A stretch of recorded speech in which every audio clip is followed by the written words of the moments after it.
पूर्ण परमात्मा पाप कर्म दंड को भी काट सकता है।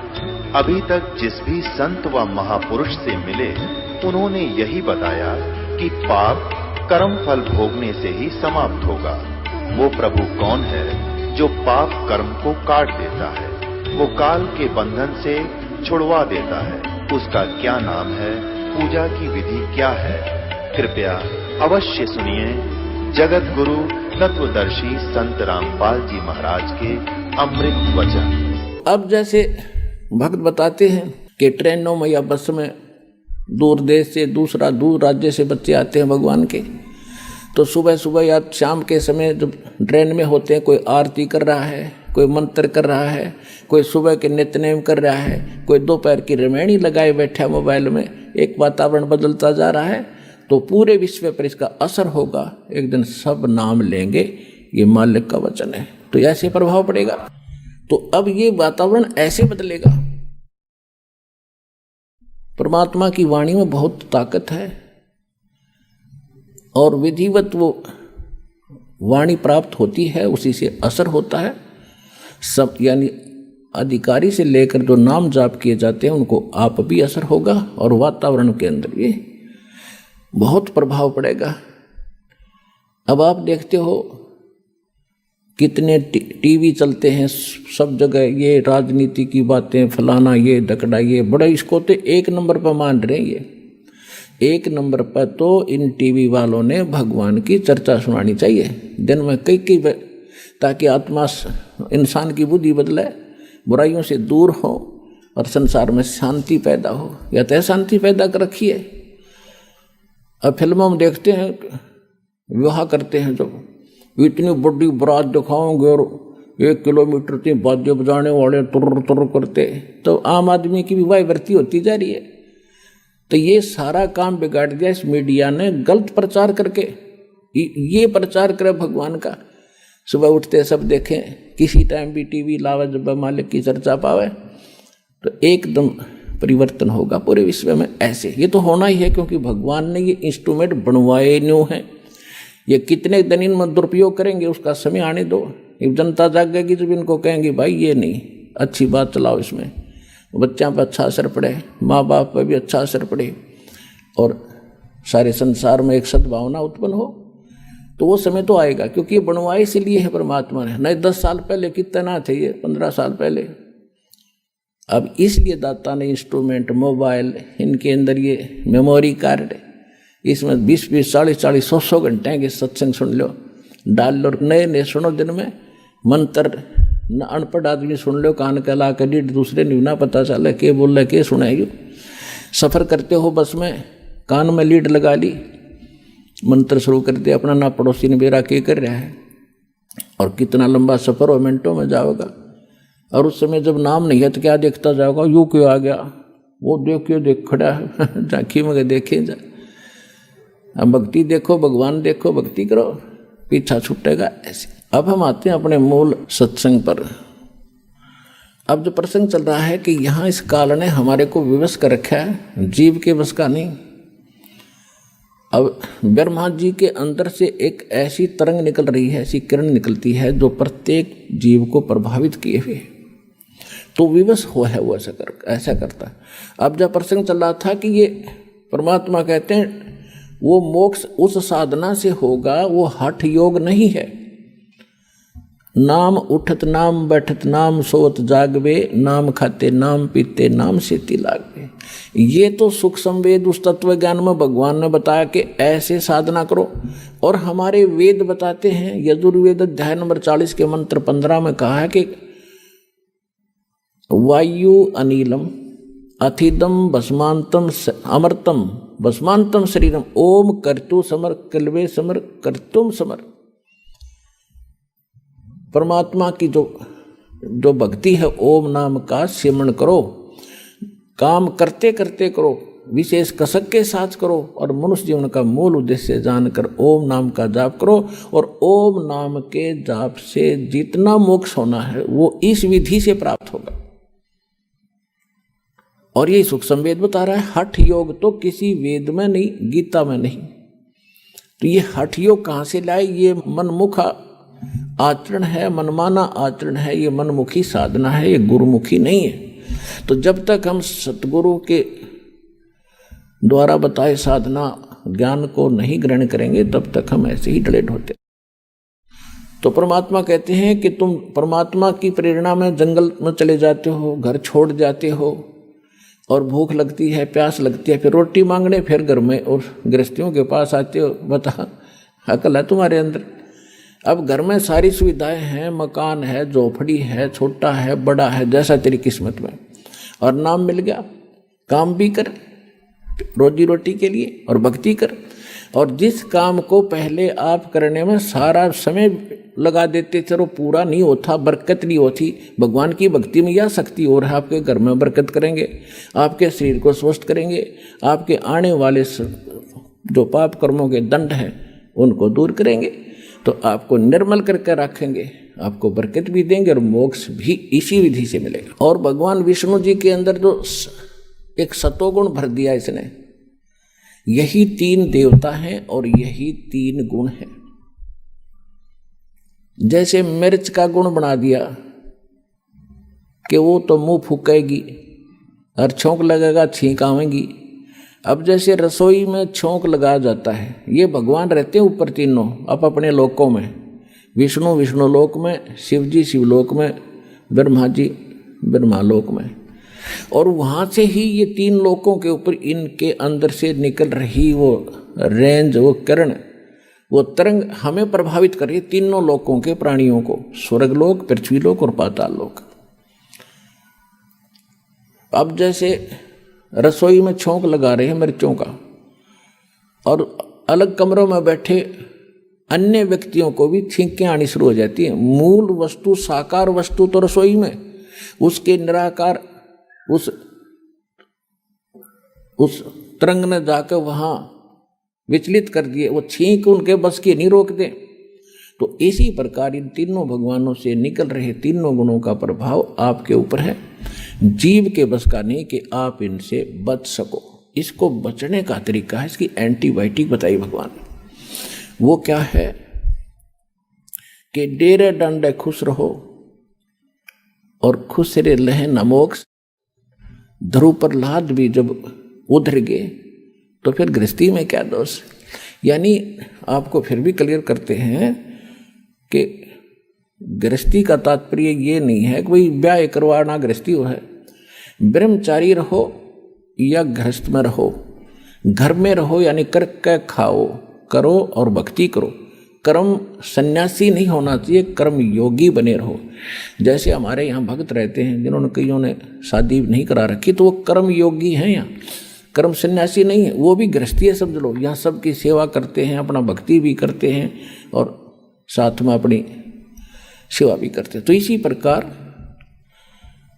भक्ति इस मोक्ष होगा इस मंत्र से जो दास के पास है, और इस सिमरन से, चाहे वो गृहस्थी शादीशुदा करो और चाहे ब्रह्मचारी करो, दोनों का मोक्ष इसी से होगा। चाहे खुश रहे करो, इजड़े करो, वो भी मनुष्य है, वो भी पार होंगे। पर यह वृत्ति बदले, जब बात बने तो ज्ञान से सत्संग सुने तो सबको असर होगा। तो प्रसंग जो चल रहा है उस पर आते हैं। जो परमात्मा ने बताया काल को कि तूने ऐसा जुल्म कर दिया, हाहाकार मचा रखी, और मैं इनको जाकर ज्ञान बताऊंगा। तो एकदम भयंकर होकर मुझे मारने के लिए दौड़ा धर्मदास, परमात्मा बता रहे हैं। और मैंने श्वास का सिमरण कर दिया, सतनाम का सिमरण किया, और उस सिमरण के ताकत से वो इतना कंडम हो गया, ऐसी स्थिति होगी, ऐसा गिर गया पृथ्वी पर जैसे पक्षी की पांख कट जाया करें, वो उड़ नहीं सकता और पड़ा पड़ा फड़फड़ा रहा होता है। अपने आत्माओं परमात्मा उन्होंने तो कोई ज़रूरत नहीं थी सिमरण समरण करने की, वो तो मालिक है। लेकिन हमें ये सतर्क करना चाहते हैं कि जिस समय आपके ऊपर कोई भी आपत्ति किसी प्रकार की आ जाए, चाहे कोई आध्यात्मिक है या सांसारिक है, उस समय आपको प्रथम मंत्र मिला है तो प्रथम मंत्र का सिमरण शुरू कर दीजिए, जाप करिए। द्वितीय मिला है तो द्वितीय का शुरू कर दीजिए। सारनाम मिला है तो वो सारनाम और सारा मिला करके जो बनाया गया है उसका जाप कीजिए, तो आपके ऊपर तुरंत उसका प्रभाव हट जाएगा।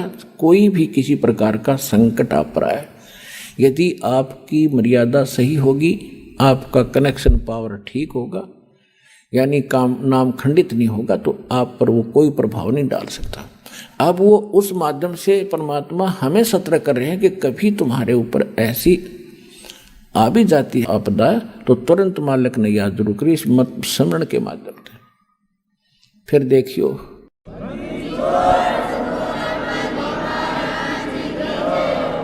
तो उस समय वो ऐसी स्थिति में आगा गिर गया जैसे पक्षी की पांख कट जाया करती हैं। अब उसने देख लिया, काल ने देख लिया कि भाई जोगजीत के पास कोई शक्तिशाली मंत्र है, इसने तो मुझे कंडम कर दिया। तो इसने फिर चापलूसी का सहारा दिया। आप देख लो, यहाँ यथा राजा तथा प्रजा, जिसायु भगवान है, इसी हमारा सबका नेचर ऐसा ही है। हमारे से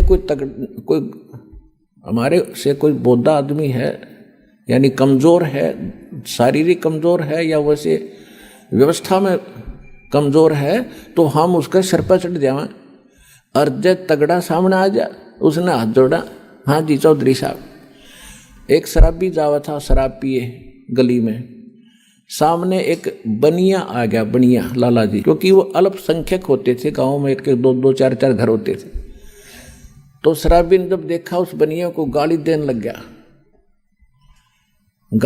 गया। तो दूसरा बोला, अरे बोलिए ना लाला जी, शराब पी रहा है। इतने में एक लठ ले रहा था कंधे पर, तगड़ा सा आदमी। वो बोला, अरे क्या, कौन है, क्या कर रहा है? बोला, चौधरी साहब नमस्ते। तो लाला जी बोले, भाई तो 2 डाल की पी रहा है, ये तो 2 तरह की पी रहा है, शराब पी रहा था। मन ने गाल दे रही, ठाडा दिखा, इसने हाथ जोड़ा। यो तो यू काल तो 2 तरह की प्यारा खींचने मारे थे, और खूब भी ये 2 तरह की पी रहा है। जब इसने नो दिखा कि मैं इसने मारूंगा, जब ताकड़ पाड़ के गया, जब परमात्मा ने उसकी देही तोड़ दी, जो पड़ा तड़फे और शायद से घिसड़ के और चरण पकड़ लिए धर्मदास मेरे आके, तुम्हारे भगवान 21 ब्रह्मांड के मालिक ने, ब्रह्मा विष्णु महेश के पिता ने।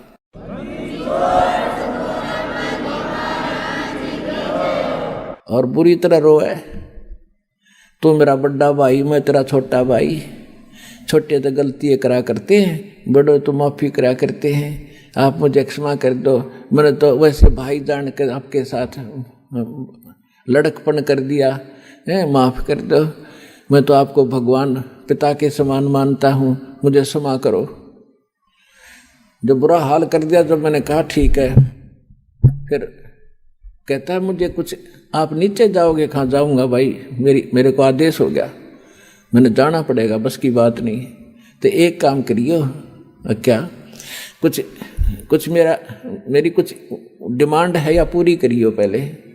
परमात्मा बोले, बोल के क्या डिमांड है तेरी? इसने कहा कि नो नहीं, वचनबद्ध हो जाओ। परमात्मा बोले ठीक है, वचनबद्ध हो गया। मांग क्या मांगता कि 3 युगों में, सतयुग, त्रेता, द्वापर में, और जीव थोड़े ले जाना। यदि आप सारे जीव अभी ले जाओगे तो मैं भूखा मरूंगा, मैं क्या खाऊंगा, मुझे तो श्राप लगा हुआ है। परमात्मा बोले श्राप भी तो तेरी बकवादों से लगा होगा, तेरे मारने चला टक्या नहीं, ये भी दुखी कर दिया आत्मा। 3 युगों में जीव थोड़े ले जाना, और चौथा युग जब कलयुग आवे, तब तो शरण जीव बहु जावे। ऐसा वचन हर मोय दीजे, तब तुम गवन संसार ही कीजे। कि हे भगवान, हे परमात्मा, मुझे आप ऐसा वचन दो और फिर तुम नीचे जाना। क्या मांगा इसने? एक तो ये मांगा था कि 3 युगों में जीव थोड़े ले जाना, और चौथा युग जब कलयुग आवे, उस समय कितने ही जीव ले जाना। और दूसरी प्रार्थना ये की थी कि दाता, आप जोर जबरदस्ती ना करना, अपना ज्ञान सुना के, और जो आपके ज्ञान को स्वीकार करे हृदय से वो आपका हो और शेष मेरे रहें। तो परमात्मा को पता था कि ज्ञान इनको हो जाएगा, फिर यहाँ रहेंगे कैसे, ज्ञानत कराऊंगा इनको जाकर चौथे युग में। तो परमात्मा ने कहा ठीक है, यह भी मान ली तेरी प्रार्थना। फिर क्या कहा कि त्रेता युग में मेरा एक अंश जाएगा, रामचंद्र नाम होगा, राजा दशरथ के घर जन्म होगा, और उसके प्रारब्ध में ऐसा लिखा हुआ है कि उसकी पत्नी को एक राक्षस उठाएगा, लंका में ले जाएगा, और उस समय उससे छुड़वाने के लिए उसको पुल की आवश्यकता पड़ेगी समुद्र पार करने के लिए। आपके बिना ये काम दाता कोई नहीं कर सकता, या दया करियो। परमात्मा को पता था कि यह आत्मा तो मेरी है, रामचंद्र भी यूँ तो ठेकेदार बन रहा है। अपने आत्माओं जैसे आपका कोई पुत्र या पुत्री है और कोई रोगी है आज के दिन किसी कारण से, मान ले देखो सत्संग ये ऐसा सत्संग है, इसमें सारे पॉइंटों पर हिंट देने पड़ते हैं, हर तरह के भगत होते हैं।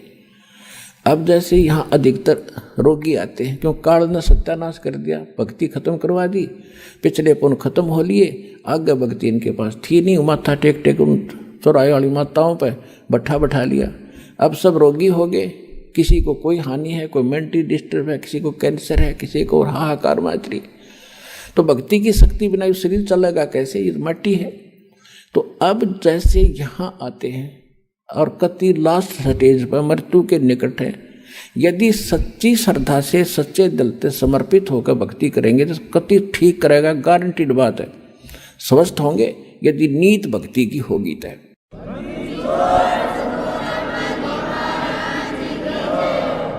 और दूसरी बात यह है कि कोई जैसे अब क्या करते हैं, कोई भक्त बता देता है कि वहाँ जाते ठीक हो जाते हैं, वो चल पड़ते हैं बेचारे, को सब जगह थक लिए, वो सोच लेते एक ट्राई और कर लेते हैं।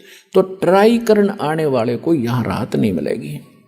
हाँ, यहाँ समर्पित होकर ज्ञान सुन का आवे, और चलो ट्राई करने आ भी गया तो हमारे नियमों का फॉलो करे जो हम यह बताते हैं। फिर देखना रोज चांदना देगा परमात्मा, जैसे दीपक में तेल डाल दिया जाता है ऐसे राहत मिलेगी आपको। यहाँ भगवान है, समर्थ सर्वशक्तिमान कबीर साहब की शक्ति है यहाँ पर।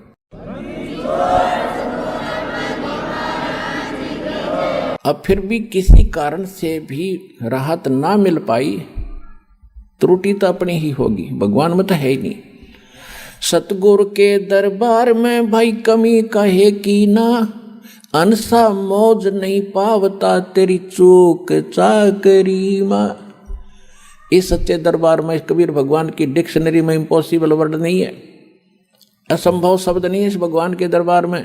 यदि कोई आप नहीं राहत प्राप्त कर रहे हो तो आपकी चाकरी में दोष है, कमी है, त्रुटि है, आपकी कोई श्रद्धा भाव और सिमरन भक्ति में कोई दिक्कत है, उसको सुचारू करो, वो अवश्य मिलेगी। अब कहने का भाव ये है कि अब जैसे किसी का बाप बीमार है, 70 साल का हो गया, और नाम ले लिया उसने, दुखी गणा था, दीक्षा ले ली, राहत तो मिलती है, लेकिन फिर भी किसी कारण से त्रुटि रह जाती है, कोई नियम खंडित कर देते हैं, आदत छूटती नहीं। काल ने तो यही तक नाश कर रखा है कि इनको सुख नहीं हो, दुख हो जितना हो, नाम ले जाते हैं। और बहुत से भक्त ऐसे आते हैं जी कति ठीक हो गया था और इसने बीड़ी पी ली, क्यों माड़ी राहत होगी, वो बकवाद फिर भागी और फिर वही स्थिति होगी। तो भाई ऐसे व्यक्ति को यहाँ कोई स्थान नहीं है। अब भगवान नहीं सुनेगा ऐसे व्यक्ति की, दोबारा नाम लो और फिर ठीक हो जाएगा, आगे नियमित रहना। इस कारण से वो कोई नाम खंडित करने से मृत्यु भी प्राप्त हो जाती है।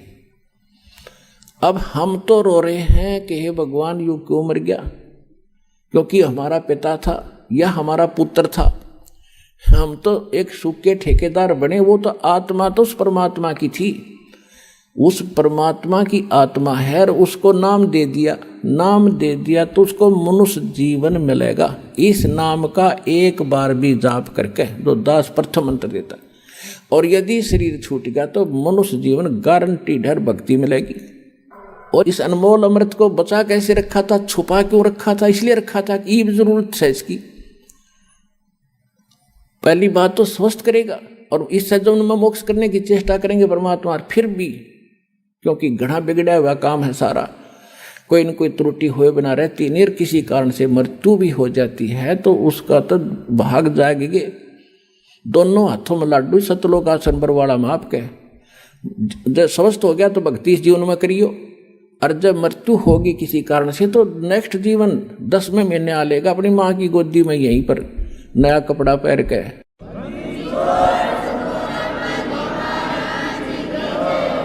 ये तो असंख्यों शरीर जाली है हमारे, ये तो एक कपड़ा बदलना है।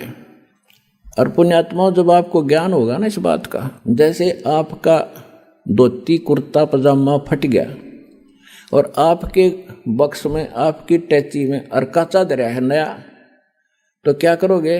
न फेंकोगे बाहर, अरकाचा काट के तुरंत पहनोगे।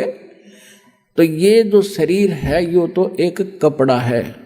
अगर ये खराब हो गया तो इस मंत्र से, मोक्ष से पहले भी अगर खराब हो जाता है तो नया तैयार रखे आपका टैची में, पैर के तुरंत आ लोगे यहीं पर और पार हो जाओगे। इसको ज्ञान समझना।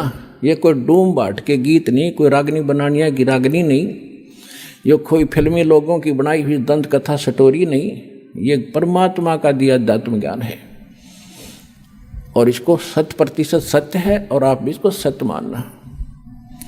तो जो प्रसंग चल रहा था हम उसी पर आते हैं। तो इस काल ने ठेका ले रखा है, ये भी हम इसके हो गए और हैं हम सभी आत्मा परमात्मा की। तो उसने ये प्रार्थना की थी कि मेरा पुत्र जाएगा विष्णु रामचंद्र रूप में, और वहाँ पुल की जरूरत पड़ेगी जब रावण सीता ने ठावेगा, आप दया करियो। परमात्मा बोले कोई बात ना, क्योंकि परमात्मा ने पता था को यू ना कहे तभी मैंने जाना पड़ा, क्योंकि बच्चा तो मेरा ही है।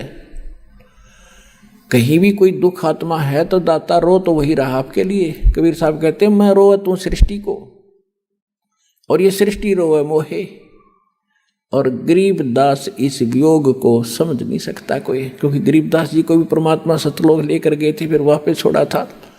तो उनको समझा रहे हैं कि मैं इनको रो रहा हूं गरीबदास, कि तुम मेरे बच्चे हो, मेरी भक्ति करो, तुम्हें यहाँ भी सुख दूंगा और सतलोक ले चलूंगा जहाँ तुम सदा सुखी रहोगे, मृत्यु नहीं होगी तुम्हारी। और ये मुझे खोज रहे हैं भगवान है संकट मोचन, संकट मोचन है। बता हनुमान जी ने संकट मोचन मान्या करते हम होते। ये भगत क्या था बोला, वो तो उसके पास तो कोई विभाग भी ना था, उसने पूजा करते ये ब्रह्मा विष्णु महेश्वर, चलो एक ही विभाग के मंत्री तो हैं। तो हनुमान तो एक भगत था, और भगत की एक भगत भक्ति करे, उससे कुछ मांग गए। एक कलरक से और दूसरा कलरक को याचना करे कि मैंने तू मुझे तो वो बना दे प्रेसिडेंट। वो कैसे बना देगा? तो कहने का भाव ये है कि हम भक्ति गलत कर रहे थे, तो परमात्मा ने को मालूम था कि ये दुखी होंगे तो या तो दुख तो मुझे ही होगा। तो परमात्मा कहा करते कि मैं हूँ वो संकट मोचन और सारा सुख देने वाला, पर हम उसको मान नहीं पाए क्योंकि हमने उसके पहचान नहीं थी, चिन्ह नहीं थे हमारे पास, उसको पहचानने का कोई पैमाना नहीं था। अब दास ने पहले आपको पैमाना दिया कि जिन ग्रंथों को आप सत्य मानते हो उनमें भगवान की डेफिनेशन यह बता रखी, और ये किस पर खरी होती है? ये उस पर खरी होती है जो काशी में धानक रूप में रहा करता कबीर जुलाहा, वो सर्वशक्तिमान है, सारी सृष्टि का रचनहार है, वो आपका और हमारा पिता है, वो हमें मोक्ष देगा, सुख देगा।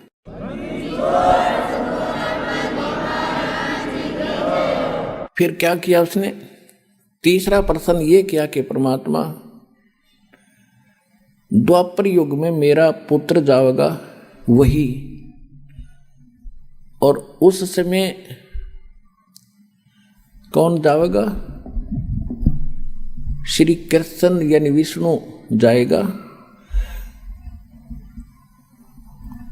और वहां एक मंदिर बनवाना चाहेगा अपना जगन्नाथ के नाम पे, और उस जगन्नाथ के मंदिर को समुद्र नहीं बनने देगा, क्यों नहीं बनने देगा, उसका आगे कारण बताएंगे। तो उसको आप बचाना। परमात्मा बोले तथास्तु, और बोल के मांगे। तब काल ने कहा था अब जब उसके सारे मांग पूरी होगी, और तब फिर बदल गया, आंखें खड़ा हो गया। अक्षमा भगवान ने कर दिया था, ठीक है तो अक्षमा कर दिया, वह शक्ति उस पर असर कर नहीं रही थी। वो खड़ा हो गया, खड़ा होकर न्यू कहता जाओ जोग जीत संसारा।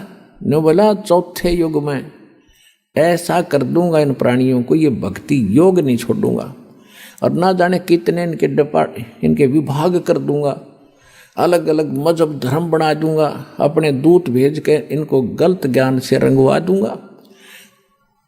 और एक और प्रार्थना की थी कि पहले मेरे अंश जावें, पहले मेरे दूत जाएं, मेरे प्रचारक जावें, और पीछे अपना बेसिक भेज दियो। अब वो सियाना बनया था कहते इनका पहले चला जा, सारी ये बात बता दे, मेरे वाले की कोई सुने हो नहीं। परमात्मा ने पता था कि ये इतने भले ना है कि मेरे वाले की जल्दी सी मान लेंगे तो कहा था ठीक है पहले तेरे चले जाएंगे, खूब या भी तेरे को छूट दे दी। फिर ने बोला जाओ जोग जीत संसारा, जीव न माने कहा तुम्हारा। क्या कहा कि अब मैं क्या करूँगा, अपने दूतों के माध्यम से अपने संत भेज के और सबको उल्टा पाठ पढ़वा दूंगा, गलत ज्ञान प्रचार करवाऊंगा, देवल मंदिर तीर्थ पत्थर पुजवान में इन्हें दृढ़ कर दूंगा। और ये जब तुम्हारा आएगा पीछे से कोई हंस, तो परमात्मा ने कहा था कि चौथा युग जब कलयुग आवे तब हम अपना अंश पठावें, तब मैं अपना एक अंश अपना दास भेजूंगा। तब काल ने कहा था कि बेशक भेज देना, उस समय तेरे उस दास की, तेरे भेजे हुए संदेश वाहक की कोई नहीं सुनेगा, और मेरे वकील बनेंगे। इतना अज्ञान से ठोक दूंगा उनको कि मेरी ओर हो करके तेरे साथ वाद विवाद करेंगे वो, और एक नहीं मानेगा। अरबे से कहा जाइए कलयुग कहा था कि जाओ जोग जीत संसारा, जीव न माने कहा तुम्हारा, जीव तुम्हारा कहा न माने, हमारी ओढ़ हो, हमारी ओढ़ होकर बाद बखाने, यानी वाद विवाद करेंगे तुम्हारे साथ। तो परमात्मा ने कहा था कि आप अपना काम करियो, अरे हम अपना करेंगे। परमात्मा को पता था। धर्मदास जी ने कहा कि दाता हे भगवान, आपने इतनी छूट क्यों दे दी उसको। लाला जी थे ये धर्मदास जी, माइंड घना यूज करा उसने। हे परमात्मा, है 3 युग क्यों दे दिया, इसे युद्ध नाश कर दिया इसने मारा है, इसके ऊपर पार पड़ेगी भगवान। परमात्मा बोले भाई बात सुन, यदि तुम मान जाते मेरी बात, मैं तो सतयुग से पीछा पड़ रहा हूं तुम्हारे। सतयुग में भी आता हूं, ज्ञान सुनाता हूं, भक्ति थोड़ी बहुत प्रवेश करता हूं, तुम सुनते ही नहीं, क्योंकि उस समय तुम सभी सुखी होते हो। और जैसे सतयुग त्रेता द्वापर में ये अच्छी आत्माओं के जन्म होते हैं, फिर धीरे धीरे उनकी पुण्य खत्म होते चले जाते हैं। अपन आत्मा जो अध्यात्म ज्ञान इतना है कि इसको समझाने में भी बहुत समय लगता है। समझने में तो बहुत टाइम लगेगा, क्योंकि आप तो पहली बार सुन रहे हो। जो पुराने भक्त हैं वो तो शीघ्र समझ जाते हैं, उनके लिए भी एक बहुत इंटरेस्टिंग और नया नया ज्ञान भी और भी होता है साथ में। तो इसमें जो बहुत से प्रकरण होते हैं कि जैसे अब ये तीसरा युग, अब ये है कलयुग की पिछली पीढ़ी, अब इस समय ये सब मंत्र सार्वजनिक कर दिए और सब पार होंगे जब नियम में रहेंगे। तो ये भगवान का वचन है, पूरा विश्व पार होगा। और लास्ट में जब भक्ति मतलब कुछ रह जाएंगे नहीं पार हुए, तो वो भी लाखों करोड़ों की संख्या, अरबों की संख्या होगी जो नाम ले लेंगे, मोक्ष नहीं कर पाओगे, क्योंकि उनमें ऐसा परिवर्तन हो जाता है, कुछ करनी में फर्क पड़ जाता है। तो उनको उनके पास ये भक्ति धन तो जो का तू होगा, लेकिन पार ना हुए तो ये काल पकड़ेगा, इन्हें ऊपर ले जाएगा, ब्रह्मलोक में रखेगा या पूंजी समेत वो वहाँ रखेगा। तो जब वहाँ समाप्त हो जाएंगे, उसके पुण्य खत्म होंगे, फिर पृथ्वी पर पटकेगा उनको सतयुग में। अब मेन पुण्य तो वहाँ खत्म कर दिए, फिर भी बहुत से पुण्य उनके होते हैं जो मनुष्य शरीर में ही मिलते हैं। एवरेज में एक रेशो है, उतनी रेशो के पुण्य वहाँ देने ही पड़ते हैं। तो सतयुग में यही प्राणी जो आज इस ज्ञान से भक्ति युक्त होकर के रह जाएंगे, भक्ति धन युक्त होकर रह जाएंगे, वो फिर महास्वर्ग में होंगे। वही फिर पुनर्जन्म होगा, सतयुग में शुरू होंगे। वे आप कोई आज के नहीं हो। कहते हैं जो जन मेरी शरण है ताका हूँ मैं दास, और गेल गेल लाग्या फिरूं जब तक धरती आकाश। आपके पीछे भटक रहा भगवान, पर आपने काल की भांग पी रखी है यहाँ की, और यह छूटती नहीं। कबीर ये माया अटपटी सब गट आन अड़ी, किस किस न समझाऊं या को भांग पड़ी। परमात्मा आपके लिए भटक रहे हैं। अब क्या कहते हैं कि सतयुग में इनका जन्म होता है, और ये भक्ति सभी ये काल की करते हैं, ये ज्ञान यहाँ दे ही रखा है, तो सभी भक्ति भी करते हैं और सुख भी हो रहे, क्योंकि सुख तो हो रहे थे उनके प्रारब्ध के पुण्यों के कारण, और वो मान बैठे थे कि हम जो भक्ति कर रहे हैं इससे ये चमत्कार हो रहे हैं। फिर वही आत्मा त्रेता में आ गई। त्रेता में फिर उनके और उनसे सतयुग से कम पुण्य कर्म रह जाते हैं, फिर द्वापर में, और त्रेता इस कलयुग में तक कति कंडे में हो लिया आपके पुण्य रहे नहीं। अब भक्ति वही आप कर रहे हो, आज भी कर रहे हो। अब क्यों ना लाभ होता उनसे, जब 3 युगों से करते आ रहे, वो ठाठ होते दिखाई दे थे उनके, क्योंकि वो आपके प्रारब्ध के पुण्य ही फल रहे थे। इस भक्ति से आपको कोई लाभ नहीं हो रहा था। अगर वही भक्ति आज कर रहे हो, रामकृष्ण वही हैं, आप भी वही हो, और वो गीता और वेद है 5000 वर्ष से तो ये है गीता तो। और आज क्या हालत होगी हमारी, साधना करते भी हैं फिर भी दुर्गति। तो परमात्मा को पता था कि धर्मदास ये सतयुग त्रेता द्वापर में इनकी करीम इनके पास होगी, और ये मेरी ना सुने कति, और मेरी ये जब सुनेंगे जब ये भक्ति भी करते होंगे नकली संतों से, और वहाँ लाभ होना ही नहीं इनको, और इनकी ब्रान माटी हो लेगी ना जब ये मेरी मानेंगे या हो लेन देख वे इनकी। तो आज वह ब्रान माटी हम की हो चुकी है, और अब हम भगवान पहचानेंगे। और जब ये मेरे पास आवेंगे और मेरे दास के पास आएंगे और आशीर्वाद पाएंगे या भक्ति करेंगे, इनको फिर उबार लूँगा और पार कर दूंगा। तो इसलिए ये समय मालिक ने नो सिलेक्ट कराया था।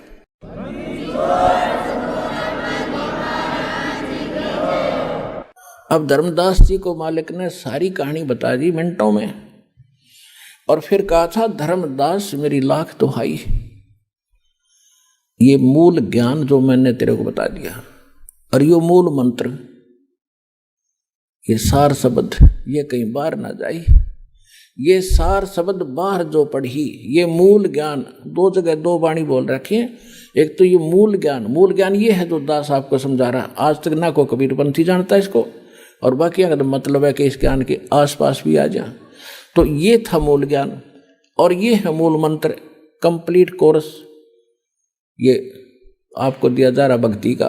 तो इसके विषय में कहा था धर्मदास मेरी लाख दुहाई, और ये मूल ज्ञान कई बार न जाए। मूल ज्ञान बाहर जो पढ़ी या बिचली पीढ़ी हंसनी तरी, ये वो बिचली पीढ़ी का समय है जो आज आपको सुअवसर प्राप्त है। और आप कोई छोटी आत्मा नहीं हो, क्योंकि आपको तो पता ही नहीं बच्चे हो, इस दास को इसका जानकार बनाया है। आप असंख्य युगों से मालिक के चरणों में लगे आ रहे हो, भक्ति करते आ रहे हो, लेकिन फिसल जाते हो यहीं पर, पार हो गए होते हो तो यहाँ क्या धक्के खाते हम।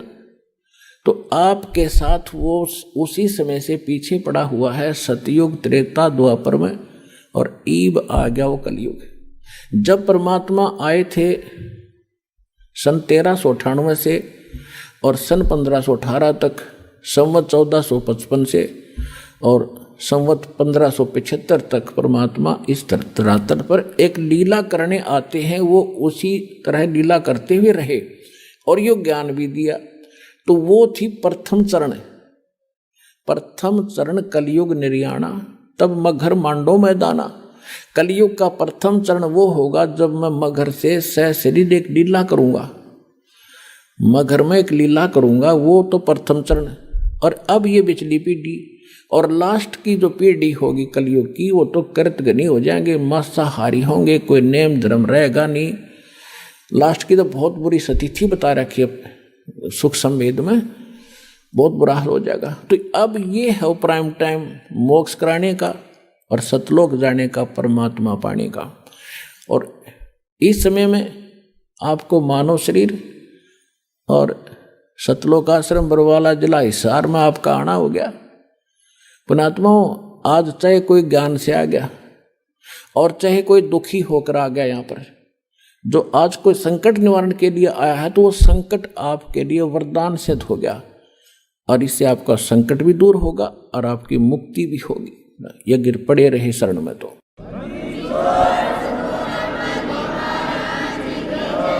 तो ये इसलिए ये रोका था कि धर्मदास मेरी लाख दुहाई, ये मूल ज्ञान की तबार न जाई, मूल ज्ञान बाहर जो पढ़ी, ये बिचली पीढ़ी हंस न तेरी। ऐसे ही परमात्मा मिले थे आदरणीय मुल्कदास जी को, आदरणीय दादू साहब जी को, आदरणीय नानक साहिब जी को, आदरणीय गरीबदास गांव छुरानी जिला जज्जर हरियाणा वाले को, आदरणीय घीसा दास साहिब जी गांव खेखड़ा जिला बागपत और उत्तर प्रदेश वाले को, आदरणीय स्वामी रामानंद जी काशी वाले को। और इन सब को प्रतिज्ञा कसम दिवा दी थी कि भाई अभी इस नाम को और इस ज्ञान को लिख दो चौपाई। अब चौपाइयों में क्यों लिखा? चौपाई वैसे भी बता सकते थे, वो तो सारे हिंदी अपनी भाषा तो बोल रहे थे सारे, जानबूझ कर दाता ने इनको गुप्त भाषा में रख दिया, कोड वर्डों में रखा। दास को अबू दीदी के इन रहस्यों को खोलो और आपके रूबरू कर दिया। तो इनसे सबसे कह दिया था कि अभी इसको सार्वजनिक ना करो और तुम उनको सतलोक लेकर गए जहाँ परमात्मा स्वयं रहते हैं, जहाँ हम रहा करते थे, जहाँ जाने के बाद फिर कभी लौटकर संसार में नहीं आते। गीता अध्याय नंबर 15 के श्लोक नंबर 1 से लेकर 4 में गीता ज्ञानदाता कहता है कि अर्जुन, उस परमेश्वर की जानकारी मेरे पास बिल्कुल नहीं है, मैं कंप्लीट नहीं बता सकता। और तत्वदर्शी संत की पहचान बताई है कि ऊपर को जड़ और नीचे को तीनों गुण रूपी शाखा वाले संसार रूपी वृक्ष के सभी भागों को जो बता देगा वो तत्वदर्शी संत होगा। ये पहचान प्रथम पहचान है उसकी कि वो तत्वदर्शी संत होगा जो संसार रूपी उल्टे लटके हुए वृक्ष के सभी विभाग बता देगा। उसके बाद फिर कहते हो उस तत्वदर्शी संत की प्राप्ति के उपरांत परमेश्वर के उस परम पद की खोज करनी चाहिए, जहां जाने के बाद साधक फिर लौटकर कभी संसार में नहीं आते और केवल उसकी भक्ति करो जिसने संसार रूपी वृक्ष की रचना की है, ने सारे ब्रह्मांडों की रचना की है, सारे संसार की रचना की। तो वो गीता ज्ञान दाता से अन्य है कोई रचनहार भी, और वो जिसकी पूजा करनी चाहिए। और अपनी स्थिति गीता ज्ञान दाता बताता है दूसरे अध्याय के 12वें श्लोक में, चौथे अध्याय के 5 और 9 श्लोक में और 10वें अध्याय के दूसरे श्लोक में कि अर्जुन तेरे और मेरे बहुत जन्म हो चुके हैं, तो नहीं जानता मैं जानता। तो जिसकी जो आपस जन्म मृत्यु में है उसकी पूज के पुजारी भी वही सतिथि होगी। गीता अध्याय नंबर 15 के श्लोक नंबर 16 और 17 में 2 पुरुष बताए, जहां से स्टार्ट किया था सत्संग अब वहीं फिनिश कर रहे हैं, अंत कर रहे हैं। 16 और 17 में 2 पुरुष बताए थे, सरपुरुष और अक्षर पुरुष। सरपुरुष ये आप है, अक्षर पुरुष एक सात्संग ब्रह्मांड का स्वामी है और सरपुरुष गीता ज्ञानदाता। इसमें लिखा कि इन दोनों पुरुषों के अंतर्गत ये भी नाशवान, इनके अंतर्गत जितने प्राणी हैं वो भी नाशवान। जीवात्मा तक कुत्ते के देखी बिना मरती वो अलग विषय है। इसलिए बता 15वें अध्याय के 17वें श्लोक में कि वो परमात्मा तो कोई और है इनसे हटकर, और वही सबका पालक है, वही वास्तव में परमात्मा कहा जाता है जो सदा सुखी करे, दुख नहीं देता। तो गीता अध्याय नंबर 18 के श्लोक नंबर 62 में भी स्पष्ट किया है कि अर्जुन तू सर्वभाव से उस परमेश्वर की शरण में जा, उसकी कृपा से तू परम शांति को और सनातन परम धाम को प्राप्त होगा।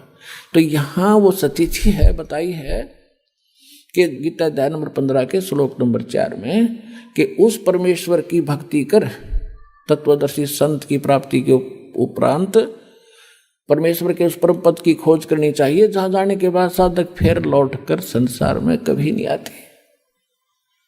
तो वो स्थान प्राप्ति के लिए तो वहां इन सभी महापुरुषों को लेकर गए, इन जिनके शुभ नाम दास आप अभी बता रहा था, इन महापुरुषों को सबको ले गए और वहां ले जाकर फिर वापस छोड़ा।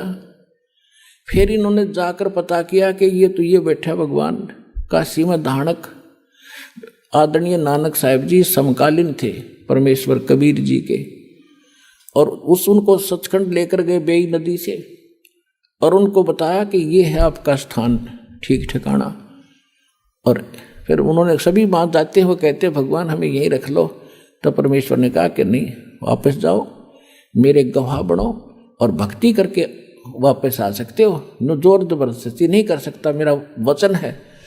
तो जब वापस आए तो फिर परमात्मा ने बताया नानक साहिब जी को कि मैं काशी में एक जुल्हा बनकर रहता हूँ, वहाँ जुल्हे का काम करता हूँ, वहाँ आ जाना, सतनाम दूंगा।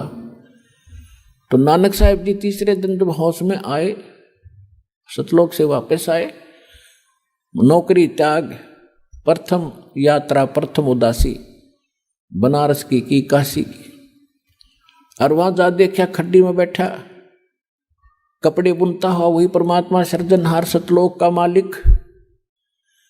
तब नानक साहिब जी ने कहा था, फाई सूरत मुल्क की वेश, ए ठगवाड़ा ठगी देश, खरासियाना बोता बार, लोगों धानक रूप रहा करता। आंखों में पानी भर गया और बुरी तरह कहने लगे, देखो रहियो बैठा भगवान, ये ठगवाड़ा, ये अपने आप को छुपाए बैठा है, ये किसी के सामने नहीं आता। ये वहाँ दुलाए इकट्ठे हो गए, वो नो कही पंजाब का सरदार भी अच्छा है, इसको भगवान बताता नीरू के पुत्र को। किसी ने नहीं मानी। जब परमात्मा ने कहा था, पुण्यात्मा अभी कुछ ना बताओ, यह खाम खा व्यर्थ जाएगा आपका ज्ञान, इसको सुनाओ समझाओ, लेकिन इस रहस्य को अभी गुप्त रखो और मैं सतनाम देता हूँ, इसका जाप करो। सतना आप किसी को नहीं बताना। तो ये थे महापुरुष। नानक साहिब जी ने बैन लगा दिया, स्वयं सतनाम का जाप करते थे 2 अक्षर का। आपको दिखाया था उस जन्म साखी के अंदर नानक साहिब जी की, भाई बाला के और मर्दाना जब जा रहे थे समुद्र के ऊपर से, तो वो सारी कथा आपको बता रखी है। तो स्वयं तो वो सतनाम जाप करते थे और अन्य को झटका दे दिया कि कोई इसका जाप नहीं करेगा। क्यों? क्योंकि इस बिचली पीढ़ी तक इसको गुप्त रखना था। नित्य नकली संतों के काल के दूत राधा स्वामी से निकली हुई ब्रांचें, ओए होए, और जितने कुमार स्वामी रासाराम हृदय से ये दुनिया ने ठगन लाग रहे। आज इनके पास यही ज्ञान होता है, यही मंत्र होते, तो कैसे भिन्नता बताते आज दास आपको। अब परमात्मा ने कहा था कि पहले इनको जाने दे और बकलन दे, नौवा बाई जो बकेंगे, ज्ञान तो इनके पास है नहीं। और जब मेरा दास जागा इनकी खाल तार देगा ज्ञान की, प्रमाण दिखाओगा सामने, सबको शिक्षित करूंगा अपने बच्चों को। इंस्ट्रूमेंट उस मालिक के दिए हुए हैं जो आज आपके रूबरू सदग्रंथ हो रहे हो, आप भगवान को पहचान रहे हो। धन्य आपके माता पिता जिससे जन्म हुआ।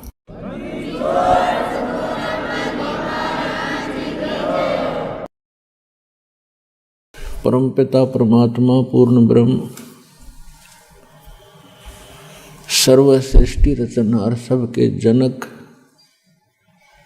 संकट मोचन कष्ट हरण मंगल करण, ये कबीर परमात्मा की असीम रजा से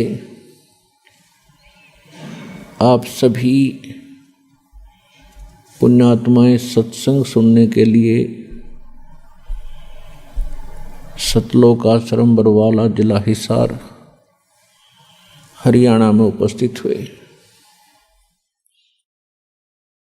पुण्यात्माओं, आप देखते हैं कि कोई भी कार्य सफल करने के लिए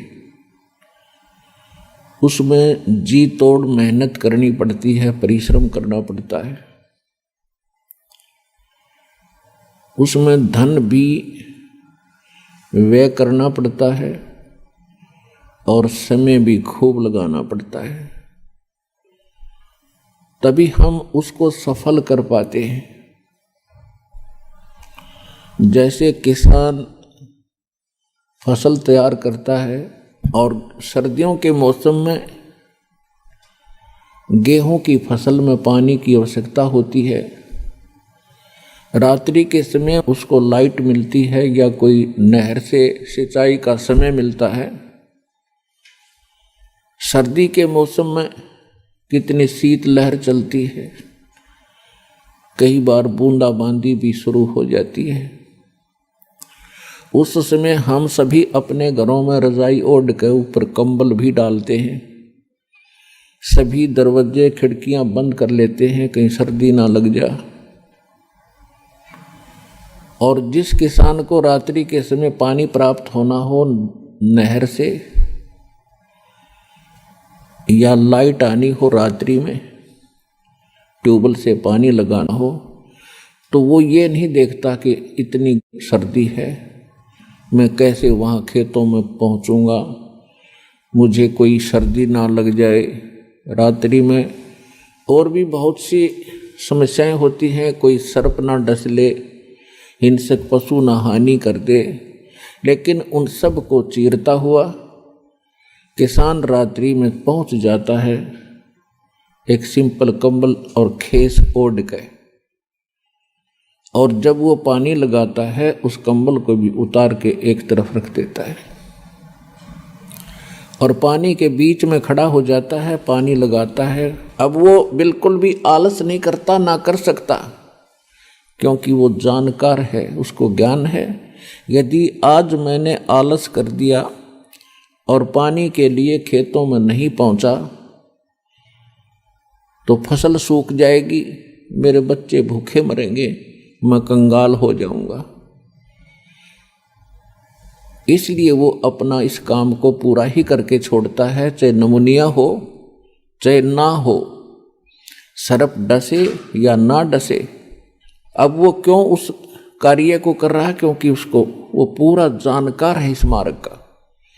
ठीक आज इतनी सर्दी में और इतनी दूर दूर से परमात्मा के बच्चे आए हैं, आपने ये तो मान लिया है कि यो काम तो अब करना ही पड़ेगा, तभी आप यहाँ आए हो, नहीं तो ये पड़ोस में से उठकर नहीं आ सकता आदमी जिसके भाग माड़े हैं। सौभाग्य आपका, धन है आपके माता पिता जिनसे जन्म हुआ। आपको ऐसे समय मानव शरीर और ये भक्ति मार्ग, ऋषि सर्प पटक कर चले गए, उनको नहीं मिला ये मार्ग, और आज आपको सहज में प्राप्त हो रहा है। कितनी कृपा है भगवान के आपके ऊपर, विचार करना। तो क्या बताया जाता सत्संग के अंदर? मानुष जन्म दुर्लभ है, मिले न बारंबार, जैसे तरवर से पत्ता टूट गिरे, भाई बोर न लगता डर।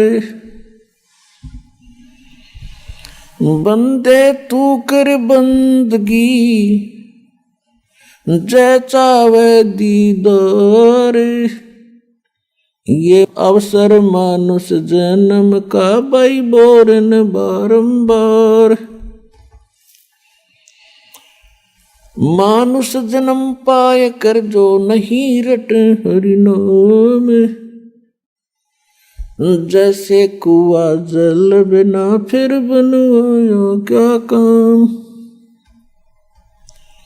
वो पृथ्वीपति चकवे गए, जिनके चक्र चलंत, ये रावण सरीखे कौन गुण, भाई ऐसे गए अनंत। राम रटत दारिद्र भलो, टूटी घर की छान, वो सुंदर महल किस काम के, जा भक्ति नहीं भगवान। राम रटत कोड़ी भलो, चू चू पड़े जो चाम, वो सुंदर शरीर किस काम का, भाई जा मुख नाही नाम। परमपिता परमात्मा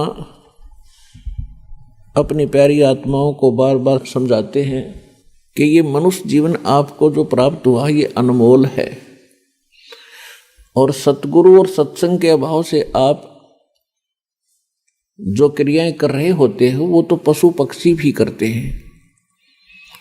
मनुष्य का केवल इतना ही काम नहीं है। आइए अब हम उन श्रद्धालुओं के अनुभव जानते हैं जो जगत गुरु तत्वदर्शी संत रामपाल जी महाराज जी से दीक्षा प्राप्त कर चुके हैं तथा उनके द्वारा बताए गए भक्ति मार्ग पर चल रहे हैं। सर नमस्कार। नमस्कार जी। सर क्या नाम है आपका? जी मेरा नाम संदीप मोतीलाल पाटिल। संदीप जी कहाँ से आए हैं आप? जलगांव महाराष्ट्र से। सर संत रामपाल जी महाराज जी की शरण में आने से पहले आप क्या भक्ति साधना करते थे? जी ब्रह्मा विष्णु महेश की पूजा, नवरात्रि की पूजा, जो परंपरागत चलती आई है वो सब पूजाएं कर लेते थे जी। क्या पहले आपने कभी किसी संत से नामोपदेश ले रखा था? जी हमने बाबा जय गुरुदेव से 1999 में से पूरा मतलब परिवार ने नाम ले रखा था। हम उन्हीं की पूजा करते थे। क्या भक्ति साधना बताई उन्होंने आपको? जी 5 नामों वाला उनका सुमिरन विधि थी, 8 माला जो 8 माला सुमिरन विधि थी वो करते थे, और ध्यान भजन सुमिरन जो कुछ बता रखा था उन्होंने बाबा तुलसीदास ने वो सब साधनाएं करते थे। सर जैसा कि आपने बताया कि पहले आप जय गुरुदेव पंथ से जुड़े हुए थे, तो आप संत रामपाल जी महाराज जी की शरण में क्यों गए? जी जय गुरुदेव पंथ में जब हमने नाम दीक्षा ली तो वहाँ पर जय गुरुदेव पंथ में जो 5 नाम की हम साधनाएं करते थे, उनका सुमिरन ध्यान भजन जो करते थे, 8 माला की सुमिरन विधि करते थे, वो बताया करते थे अब कि आपको प्रकाश दिखेगा, यहाँ पर दोनों आंखों के बीच में यहाँ पर ध्यान लगाना है, ऐसा करके। लेकिन कभी प्रकाश दिखा ही नहीं। हमने बहुत प्रयास किया, बहुत लगन से ध्यान किया, भजन किया, वो जो माला दी थी उन्होंने सुमिरन विधि वो किया, लेकिन आज तक ऐसा कुछ मतलब जो रिजल्ट चाहिए था वो नहीं मिला। क्या लाभ चाहते थे आप भक्ति से? जी अगर भक्ति करते हैं तो उनका कुछ ना कुछ लक्षण तो दिखना चाहिए जी, कि हमारी भक्ति कोई चल रही है, कि हमारी भक्ति चल रही है या फिर चल नहीं भी रही है, ये हमें कैसे पता चलेगा? अगर हमारा किया कुछ कर्म अच्छा है, हम लोग भक्ति कर रहे हैं, तो उनके लक्षण मतलब जो हम भौतिक जगत में विचरण करते हैं, या फिर ऐसा मान लीजिए कि हम लोग जो भी काम करते थे या जो काम करने की हमारे मन में ठान लेते हैं तो वो काम पूरे होने चाहिए। तो क्या जय गुरुदेव पंथ में रहकर भक्ति करने से आपको कभी शारीरिक या आर्थिक लाभ नहीं मिला? जी नहीं, बिल्कुल कोई भी लाभ हुआ ऐसा तो नहीं लगता है। तो आपको संत रामपाल जी महाराज जी के बारे में कैसे पता लगा? साधना चैनल पे नीचे जो पट्टी चल रही थी उस पर डिस्प्ले फ्लैश हो रहे थे, उसमें उनका मतलब नंबर था आश्रम का, वो हमने वहाँ से पुस्तक मंगाया, ज्ञानगंगा पुस्तक, उनको पढ़ा, उनको समझा, फिर हम लोगों ने वहाँ पर जाने की योजना बनाई और हम लोग वहाँ पर चल दिए संत रामपाल जी के सतलोक आश्रम बरवाला में। वहाँ पर जाने के बाद हमने वहाँ पर सब कुछ देखा, सोचा समझा, और जाते ही हम लोगों ने वहाँ से मतलब प्रथम मंत्र नाम उपदेश ले लिया जी वहाँ से। संत रामपाल जी महाराज सतलोक आश्रम बरवाला, जिला हिसार, हरियाणा से। सर जैसा कि आपने बताया कि पहले आप जय गुरुदेव पंथ से जुड़े हुए थे, उनके द्वारा दी गई भक्ति साधना से भी आपको कोई विशेष लाभ नहीं मिला, तो संत रामपाल जी महाराज जी से नाम दीक्षा लेने के बाद क्या आपको कोई लाभ भी मिला? जी बिल्कुल, नाम दीक्षा लेते ही मतलब कुछ ही दिनों में वो मंत्र दीक्षा का असर दिखने लगा, एकदम साफ दिखने लग गया। पिताजी को एकदम तबीयत खराब हो गई और गांव में फर्स्ट एड ट्रीटमेंट करने के बाद उसे शहर ले जाया गया। वहां पर उनका अपेंडिक्स का ऑपरेशन हो गया। उसके 3 दिन बाद में मतलब कोई दर्द हो रहा था पेट में, सीटी स्कैन MRI सब कुछ करवाया जी हमने, लेकिन उनका दर्द कम नहीं हो रहा था। डॉक्टर्स को बोला, सब कुछ करवा लिया, सब चेकिंग करवा लिया, सब रिपोर्ट्स तो नॉर्मल आ रहे थे, MRI CT स्कैन सब कुछ रिपोर्ट्स में कुछ बता नहीं रहे थे। मतलब डॉक्टर्स को कुछ मतलब डाउट आ गया कि इनका हाथों का कुछ ऑपरेशन करना पड़ेगा, इन्फेक्शन हो गया है। तो डॉक्टर्स ने ऑपरेशन तो कर दिया, लेकिन हाथ खड़े कर दिए। वो गारंटी नहीं ले रहे थे कि पेशेंट बचे या ना बचे। अब भगवान भरोसे, अब जो कुछ कर सकता है भगवान कर सकता है, हमने तो ऑपरेशन कर दिया, ऐसा करके डॉक्टर ने बता दिया। फिर हमने आश्रम में अरदास लगाई, मालिक से प्रार्थना लगाई, संत रामपाल जी से। संत रामपाल जी के आश्रम से शिष्य ने फ़ोन पर बात करते हुए कहा कि भले डॉक्टर ने गारंटी ना दे रखी हो, लेकिन हम लोग गारंटी देते हैं, आप लोग जो मंत्र दीक्षा दी है, जो आपका मतलब उपदेश हो रखा है, प्रथम नाम या सतनाम सारनाम जो कुछ है वो उपदेश मतलब मंत्र चालू रखो और मालिक पर पूरा श्रद्धा रखो, संत रामपाल जी के ऊपर। तो हमने ठीक वैसे ही किया जैसे हमें बताया गया था। हमने मंत्र दीक्षा लेकर पूरी श्रद्धा के साथ मालिक का जप किया। उन्होंने जो कुछ साधना दे रखी थी, प्रथम मंत्र उपदेश, और मेरा मतलब परिवार में मेरा प्रथम मंत्र उपदेश था, तो मैं वही मंत्र जाप कर रहा था। तो मतलब जब हम आईसीयू में उनको मिलने के लिए गए विजिटिंग टाइम पर, तो पापा जी बोले थे कि तबीयत में कुछ सुधार आ रहा है करके। और जब हम लोग उनको मिलने गए वहाँ पर आईसीयू में, वहाँ पर एक पेशेंट था, उसको वहाँ पर 6 पेशेंट थे करीब, उनमें पापा जी भी थे। तो कोविड-19 की जब मतलब कोविड-19 की वहाँ पर वो कोविड-19 का वक्त चल रहा था, तो कोविड-19 में वहाँ पर इन्फेक्शन हो गया पिताजी को आईसीयू में रहते ही दूसरे पेशेंट की वजह से। तो उनका बचना और मुश्किल हो गया। ऊपर से 18 दिन पेट में कुछ मतलब अनाज नहीं था, कुछ पानी नहीं था। डॉक्टर ने पानी के लिए, अनाज के लिए सब मना कर दिया था। पेट का ही ऑपरेशन था, इसलिए पेट में कुछ जाना ज़रूरी नहीं था। सब कुछ जो चल रहा था वो सब सलाइन संत रामपाल जी की दया से ही सब कुछ चल रहा था। जब उनकी तबीयत ठीक हुई, हम लोग विजिटिंग टाइम पर उनको मिलने के लिए गए, तो उन्होंने मुझे बोला कि मुझे किसी ज्योतिष ने हस्तरेखा देखकर ये बता दिया था कि 59 साल से मेरी ज़्यादा उम्र नहीं है बेटा, आज मेरा पुनर्जन्म हुआ है संत रामपाल जी की वजह से। अभी मेरा मतलब मेरी आयु बढ़ गई है, अभी मालिक ने मेरी आयु बढ़ा दी है संत रामपाल जी ने। हमारे घर में कुछ ज़मीन जायदाद का कुछ झगड़ा था पहले पिताजी और काका जी के बीच में। तो वो झगड़ा नाम दीक्षा लेते ही कुछ ही दिनों में साल 1.5 साल में ही ख़त्म हो गया। और पिताजी और चाचा जी मतलब एक दूसरे से 24 साल से बात नहीं कर रहे थे। नाम दीक्षा लेते ही वो ख़त्म हो गया। हमें पहचानने वाले गांव में जितने भी लोग थे, तो उनको ये लगता था कि भारत पाकिस्तान में समझौता हो सकता है, लेकिन ये दोनों भाइयों में कभी समझौता नहीं हो सकता ज़िंदगी में। मालिक की कृपा से, संत जगत गुरु तत्वदर्शी संत रामपाल जी की कृपा से और मंत्र दीक्षा लेने के कारण कुछ ही दिनों में ये झगड़ा भी ख़त्म हो गया जी। हमारा जो जगह का झगड़ा चल रहा था, हमारे नाम पे जो ज़मीन थी उस पर काका जी का कब्जा था, वो सब मतलब झगड़ा ख़त्म होने के कारण सब कुछ ख़त्म हो गया। जहाँ हम लोग झोपड़ी बनाने की नहीं सोच रहे थे, हमारी औकात नहीं थी कि हम लोग झोपड़ी बना सके, मालिक जगत गुरु तत्वदर्शी संत रामपाल जी की कृपा से हमने वहाँ पर 1800 स्क्वायर फुट में अभी बड़ा वहाँ पर मकान बन गया है, जहाँ पर हम लोग अभी रह रहे हैं। और एक लाभ यह हुआ कि मेरे सर में बहुत दर्द होता था, करीब 10-12 साल से वो दर्द होता। जब मुझे पूरा याद है कि मैं 7वीं-8वीं कक्षा में था, जब से मेरे सर में बहुत दर्द होता था। यहाँ से मतलब माइग्रेन तरफ से ऐसा आधा सर मेरा दुखता था। दर्द इतना तेज़ होता था कि जब दर्द ज़्यादा हो जाने लगता था तो मतलब मेरे हार्ट के जो बीट्स है वो एकदम बढ़ जाते थे, तेज़ हो जाते थे, इतने तेज़ हो जाते थे कि मुझे डॉक्टर के पास जाना पड़ता था, इंजेक्शन लेना पड़ता था। इंजेक्शन लगवाने के बाद में कुछ ही मतलब आधे घंटे में मुझे आराम पड़ता था कुछ, और धीरे धीरे कम होता था। लेकिन जैसे ही मैंने सदगुरु तत्वदर्शी रामपाल जी महाराज से दीक्षा ली और श्रद्धापूर्वक मंत्र जाप किए, जब से धीरे धीरे कम होते होते दर्द पूरी तरह गायब हो चुका है। अब मेरा सर सपने में भी दर्द नहीं करता। सर, आप भगत समाज को क्या संदेश देना चाहते हैं? जी, भगत समाज को संदेश तो नहीं देना चाहूँगा। मैं रिक्वेस्ट करता हूँ, अपील करता हूँ सभी लोगों से कि जगत गुरु तत्वदर्शी संत रामपाल जी महाराज जी नेशनल इंटरनेशनल चैनल्स पे उनका सत्संग चलता है। कई सारे चैनल्स पर उनका सत्संग आता है। यूट्यूब पर उनका बहुत सारा मटेरियल है। MP3 सत्संग है। संत रामपाल जी महाराज जी से अपना नाम दीक्षा लो और अपना कल्याण कराओ। जी, बहुत बहुत धन्यवाद। धन्यवाद।